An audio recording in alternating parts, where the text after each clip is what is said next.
malaikat maut, sarungkan pedangmu. Ya saudara, dan kisah ini adalah salah satu kisah dalam Alkitab yang sangat tragis, ya, satu tragedi yang luar biasa. Selama perjalanan orang Israel dari Mesir keluar dari perhambaan dan menuju ke tanah perjanjian 40 tahun suntuk, mereka menerima dan mengalami beberapa tragedi yang luar biasa. Tragedi berdarah, ya saudara. Dan salah satunya yaitu Tuhan mengutus malaikat maut, saudara. Dan malaikat maut itu berdiri di angkasa, di awan-awan, di atas kota Yerusalem, menunggu siapa? Menunggu reaksi dan respons positif dari rajanya Israel. Saudara. Jadi dia berhenti di atas, dia diam, tapi pedangnya masih terhunus. Dia belum bergerak lagi. Dia memberi kesempatan sampai Daud, dia terburu-buru, tergesa-gesa, dan sangat ketakutan, menyiapkan mezbah korban bakaran. Saudara, tepat di bawah malaikat itu melayang. Saudara, dan itu ternyata di satu tempat, dan dia membuat satu mezbah di sana, dan Tuhan berkata, ini yang tema kita, malaikat sarungkan pedangmu. Jadi setelah Daud mempersembahkan korban kepada Tuhan, saudara, maka Tuhan memberi perintah sarungkan pedangmu. Ya saudara. Nah, di sini kita melihat bahwa apa yang Tuhan inginkan, Tuhan menghukum, tetapi Tuhan memberi jalan keluar. Katakan, Tuhan menghukum, tetapi Tuhan memberi jalan keluar. Saudara, saya yakin saudara sadar, bila satu negara saja yang berdosa tidak menegakkan hukum, maka bangsa ini kacau balau, tidak karu-karuan. Israel pernah mengalami hal itu. Yaitu ketika masa raja-raja Israel dan Yehuda menjadi suram sekali. Saudara, itu beberapa tahun, sampai Tuhan sekitar 40 tahun, sampai Tuhan memunculkan hakim-hakim. Hakim-hakim ini adalah salah satu beberapa orang yang dipilih oleh Allah untuk menegakkan keadilan. Dan Alkitab mengatakan pada waktu mereka tidak takut kepada Tuhan, mereka tidak berbakti kepada Tuhan, mereka tidak membakar korban setiap hari di hadirat Tuhan, maka negara mereka kacau balau dan tidak ada hukum di Israel. Saudara bisa bayangkan satu bangsa yang besar, cukup besar, tidak terlalu besar, tetapi tidak punya hukum. Semua berbuat seenaknya. Membunuh tidak masalah, ya saudara, korupsi tidak masalah, menjahatin orang tidak masalah, tidak ada hukum. Saudara, itu sebab beberapa kali Tuhan memberikan tragedi, musibah berdarah yang luar biasa kepada Israel. Dan ini yang salah satu saya dan Anda melihat. Saudara yang kekasih, apa yang tertulis di dalam kitab suci, ini menjadi sesuatu pertanda, katakan pertanda. Apa yang akan terjadi sebelum Tuhan datang. Ya, saudara, orang bilang sebelum kiamat. Ya, saudara. Nah, jadi di sini kita tahu bahwa pertanda-pertanda ini, saudara, akan terjadi. Saudara, di antaranya adalah malaikat maut akan menyabitkan pedang mautnya ke sana kemari di dalam dunia ini. Ya, saudara. Itu sebab ayat-ayat dari 1 Tawarikh 21 ayat 15 sampai 16. Ya, mari kita akan buka dua ayat ini lebih dahulu. 1 Tawarikh 21 ayat 15 dan ayat 16. 1, 2. Pula Allah mengutus malaikat ke Yerusalem untuk memusnahkannya. Dan ketika hendak dimusnahkannya, maka Tuhan melihatnya, lalu menyesallah ia karena malapetaka yang hendak didatangkannya itu. Lalu berfirmanlah ia kepada malaikat pemusnah itu, cukup, turunkanlah sekarang tanganmu itu. pada waktu itu malaikat Tuhan itu sedang berdiri dekat tempat pengirikan Onan orang Yebus. Ketika Daud melihat mukanya, ketika Daud mengangkat mukanya, maka dilihatnyalah malaikat itu berdiri di antara bumi dan langit, dengan di tangannya pedang terhunus yang diacungkan ke arah Yerusalem. Lalu dengan berpakaian kain kabung sujudlah Daud dan para tua-tua. Amin. Ya, saudara. Para kekasih, di sini kita melihat bahwa Daud melihat dengan mata kepalanya sendiri. Saudara, malaikat itu berdiri di awang-awang antara langit dan bumi, saudara, dengan pedang yang terhunus. Kemudian dalam ayat 22 sampai 27 tidak usah kita baca. Di situ Tuhan memberi perintah untuk pedang itu disarungkan kembali. Ya, saudara. Setelah apa? Setelah jatuh 73.000 orang.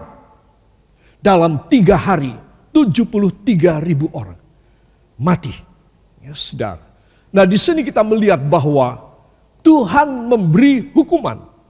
Semua katakan, tetapi Tuhan juga memberi jalan keluar.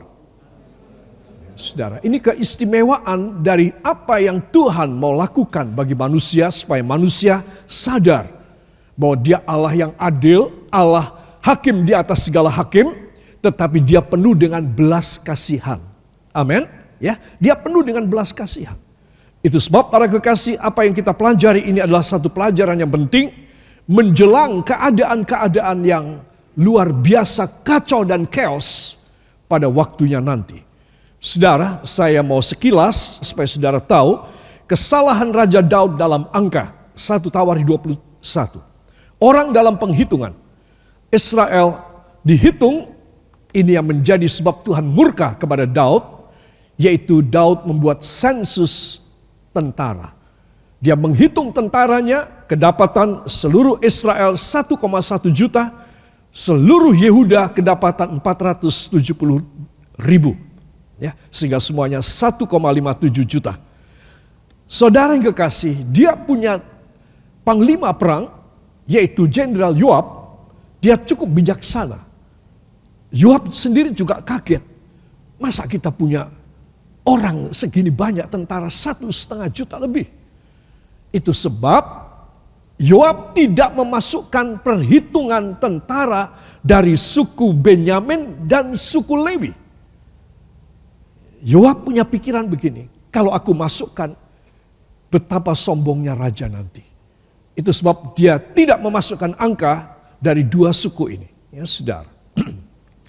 Para kekasih, hukuman Allah yang harus Daud pilih ada 3, yaitu 3 tahun rakyat kelaparan, atau 3 bulan dia dikejar-kejar oleh pedang musuhnya, atau, dan ini yang dipilih oleh Allah, 3 hari. Ya, pedang Allah, di mana jatuh 70.000 orang tewas dalam 3 hari. Saudara, kalau saudara melihat 3 tahun, 3 bulan, 3 hari, ini tentang waktu. Ya, saudara. Dus waktu inilah yang akan menjatuhkan hukuman. Saudara, ya, apa maksudnya? Maksudnya bahwa semua orang harus bertanggung jawab dengan waktu yang dia pakai.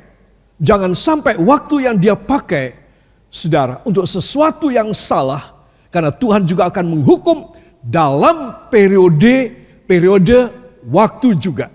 Ya, saudara. Para kekasih, why petaka ini tiba? Ayat 1, kita akan membacanya.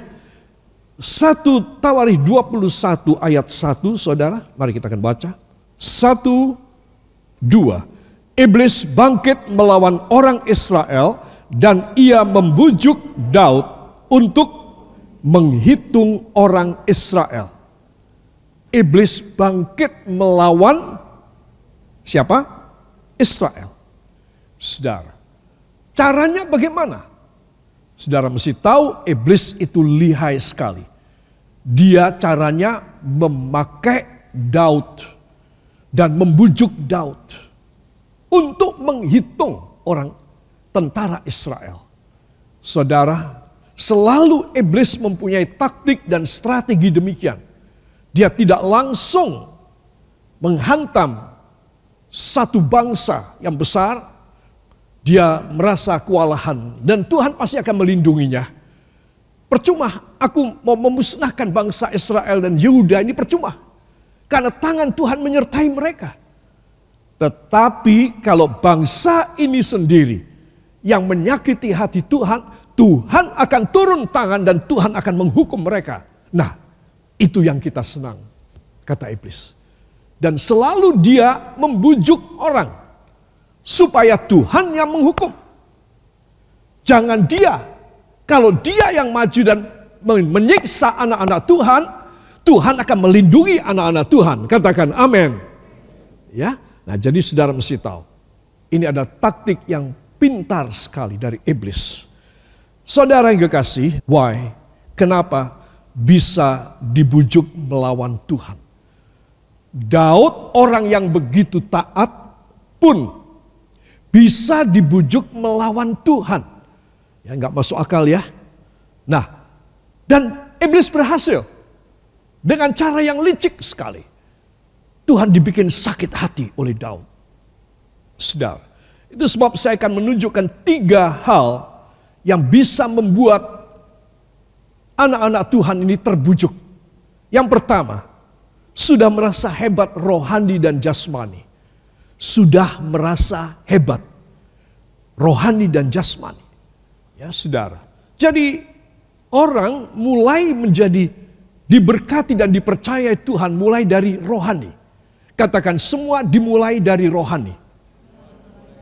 Barulah saya menerima berkat yang baik dari Tuhan. Ya, saudara. Jangan pikirkan dan jangan contoh orang-orang di luar Kristus. Ya, saudara, mereka hanya sementara dan mereka hanya kamuflase, mereka hanya imitasi. Saudara, ya. Tetapi seorang anak Tuhan, sistem dan strategi Allah memberkati adalah bila anak-anak Tuhan ini, saudara, rohaninya bagus lebih dulu. Maka berkatnya akan selamanya bagi anak ini, anak Tuhan ini dan keturunannya. Katakan luar biasa. Ya, saudara. Nah, kalau rohaninya sudah bagus, sudah hebat, lalu Tuhan mulai memberkati jasmaninya. Amin. Mulai diberkati keuangannya, mata pencahariannya, dan segala macam bidang aspek kehidupan dari dia sekeluarga, saudara, diberkati dengan luar biasa. Maka saya tulis, sudah merasa hebat rohani dan jasmani. Ya, saudara. Nah, itu kita harus hati-hati. Jangan menganggap aku sudah mapan, aku sudah arrived, aku sudah mapan. Kita harus tetap merendahkan diri dan kita harus dekat dengan Tuhan. Amin. Dekat dengan Tuhan membuat saudara dan saya tidak kemakan bujukan iblis. Tapi seorang jauh dari Tuhan kemakan bisikan iblis. Ya, saudara. Yang kedua, tenggelam menikmati asiknya duniawi. Ya, saudara, rasanya semua sudah punya, uang juga tidak kurang, maka mulai explore, mulai mencari tahu, mulai mengicipin dunia. Ya, saudara, kita boleh, saudara, mau pergi kemana, tempat-tempat yang tidak maksiat, tempat-tempat yang benar, saudara pergi sekeluarga, no problem. Ya, saudara, Tuhan memberkati saudara. Saudara boleh menikmati semua berkat Tuhan. Katakan amin. Tetapi dengan satu syarat, yaitu saudara dan saya tidak boleh tenggelam di dalam kenikmatan dunia. Kalau saudara dan saya masuk dalam kenikmatan duniawi, maka di situ Tuhan mulai cari perkara. Saudara, Tuhan mulai mengusik hati kita. Dan Tuhan ingin supaya saya dan saudara sadar bahwa semua yang Tuhan beri untuk apa? Rohani bagus, Tuhan memberkati jasmani bagus. Semua katakan rohani bagus, Tuhan menjamin jasmani bagus. Saudara, ya. Jadi saudara mesti tahu itu adalah cara Tuhan untuk menyenangkan. Jadi buat apa Tuhan memberi jasmani, keuangan, materi yang bagus kepada saudara? Maksud Tuhan supaya saudara menikmati. Jangan punya pikiran Tuhan menyiksa saudara, menekan saudara, menjajah saudara, sehingga saudara tidak bisa menikmati segala keadaan dalam dunia. Siapa bilang Tuhan memberi berkat kepada saudara? Amin.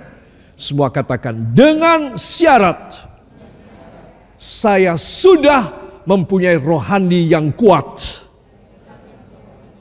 Ya saudara, jadi saudara mesti tahu akan hal ini.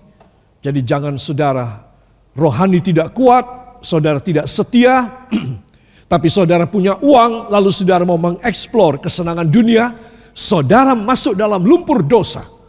Ya, tapi kalau seorang anak Tuhan, dia kuat rohaninya, saudara, maka saudara akan mempunyai satu kekuatan yang ajaib, dan saudara tidak akan pernah jatuh dalam dosa, karena saudara bisa menikmati hal-hal di dalam dunia ini. Amin. Jadi saudara mesti tahu rahasia Allah ini. Jadi kalau saudara berdoa minta diberkati, Tuhan mempertimbangkan supaya saudara bisa menikmati hidup. Ya apa tidak? Iya.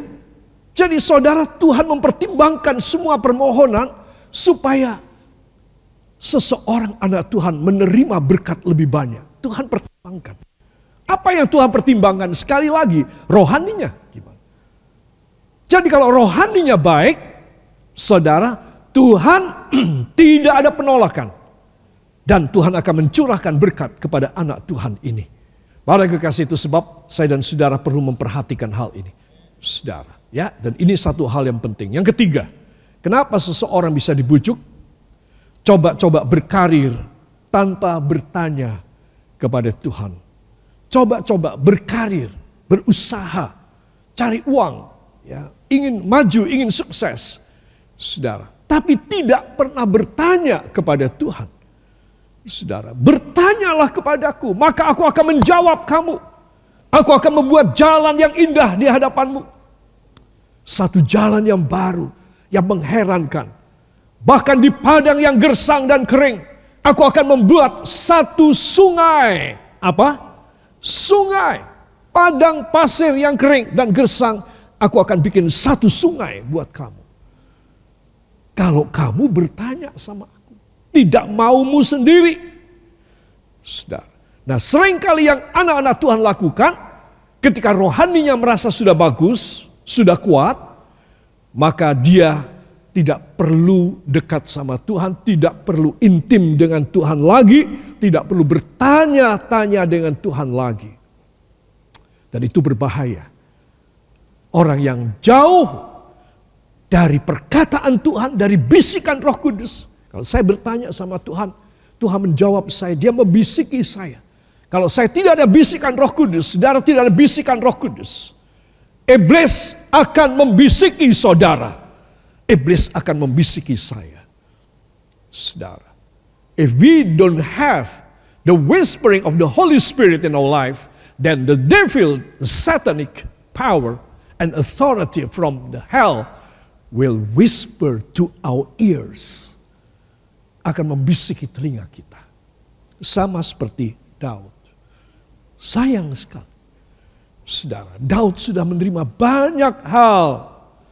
Saudara, berapa kali saya minta dan saya mengulas bersama dengan saudara tentang keheranan, kekaguman Daud tentang apa yang Tuhan lakukan pada dirinya dan pada klannya, keluarga kerajaannya. Itu dahsyat.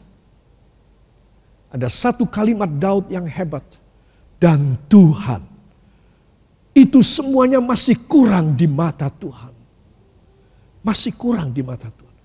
Bahkan engkau menunjukkan kepada hamba sederetan laki-laki yang gagah perkasa, yang semuanya duduk di atas tahta-tahta Israel dan Yehuda, yaitu anak keturunanku. Coba. Daud, dia melihat satu visi dalam salah satu doanya, bahwa anak-anak keturunan dia, laki-laki yang gagah-gagah, duduk pada tahta-tahta kerajaan Israel. Saudara, belum terjadi. Tapi dia sudah dikasih lihat oleh Tuhan. Makanya Daud berkata, dan itu semuanya belum cukup Tuhan. Yang engkau perbuat buat hambamu. Itu sebab hamba mohon supaya engkau menjaga hamba. Dan isi keluarga hamba untuk tetap ada di hadiratmu 50 tahun. 75 tahun. 1 abad. Selama-lamanya. Itu permintaan Daud. Jadi apa yang diperbuat oleh Allah kepada raja ini dahsyat, saudara. Dan dia selalu datang sehari 3 kali sujud di hadapan hadirat Tuhan.